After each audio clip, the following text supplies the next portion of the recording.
Back to my channel. और मैं आपका सबसे प्यारा होस्ट और सबसे प्यारा दोस्त आपका इस बिंदास स्टेशन पर वेलकम करता है। वेलकम इसलिए कि आपकी याद आ गई और आपकी याद जब मुझे आती है तब मैं आपसे बातें करने के लिए आ जाता हूँ। 2 सप्ताह 14 दिन से मैं आपसे न तो बात कर पाया, न किसी थीम पर व्लॉग कर पाया। वो भी इसलिए कि ना तो मैं घर से बाहर निकल पा रहा हूँ और ना ही मैं अपनी सिटी से बाहर जा पा रहा हूँ। 2 टैग लेके आया हूँ कि जब लॉकडाउन पूरी तरह से लग गया था और सुनसान एरिया होने लगा, तब पैंथर धन माता की पहाड़ी पर आना स्टार्ट हो गए। और आपको मेरे इस व्लॉग में बताऊंगा मैं आपको कि मैं आई बटन में लिंक दे दूंगा, उस व्लॉग को देखना जहां पर मैं पैंथर को व्लॉगिंग में लाना चाहता था अगर मुझे दिखते तो, बट वो समय था नहीं। पर आज के जो इसके अंदर मैं जो थीम डाल रहा हूँ, टैग डाल रहा हूँ, वीडियोस डाल रहा हूँ, वो उसमें सचमुच पिछले 2 दिनों से धन माता की पहाड़ी के ऊपर वहाँ के परकोटे, यानी कि वहाँ पर जो दीवार बनी हुई है वहाँ पर आकर के पैंथर के 2 से 3 पैंथर घूम रहे हैं, बैठ रहे हैं। इस वीडियो में मैं आपको बताना चाहता हूँ, देखिएगा ज़रूर। ये 2-3 दिन से कंटिन्यूस हो रहा है।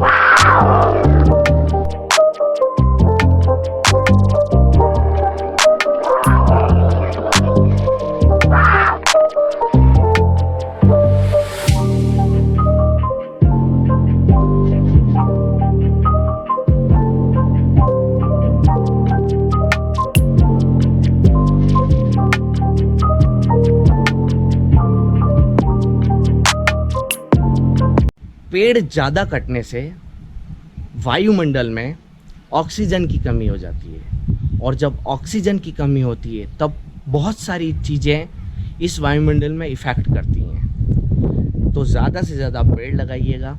और ये जो वीडियो मैंने आपको बताया वो इसीलिए बताया कि हम जंगल में जा कर के जंगल को पूरी तरह से ख़त्म कर रहे हैं। तो ये कहाँ जाएंगे?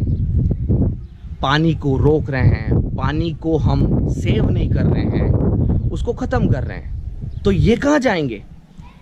जब आप अपने घर को सुरक्षित रख करके, अपने घर को सेफ रख करके अपने घर में रहते हैं, किसी और को नहीं आने देते, तो आपको हक नहीं होता कि किसी और के घर में जा करके आप उसको तहस नहस कर दें। आप वहाँ जा नहीं सकते, वो यहाँ आ सकते हैं। वो कहाँ जाएंगे? आपने उनके घर में जा कर के प्रकृति के साथ छेड़खानी की, तो अब वो आएंगे। इसीलिए ये वीडियो बताने का ये कारण था कि आप अब भी समझ जाइए, क्योंकि वो सिर्फ वहाँ पर आकर के बैठते हैं। इस पे इतने आप विचलित हो गए, सोचने के लिए मजबूर हो गए। बट आपने क्या किया? उनकी जगह पे जाके, उनके घर में जा कर के उनके सारे घरौंदों को ठेस पहुंचाइए, उनके घूमने फिरने की जगह को ठेस पहुंचा दी, काट दिया, ख़त्म कर दिया। अगर वो कुछ समय के लिए आपके वहाँ पर आ गए तो क्या गुनाह किया?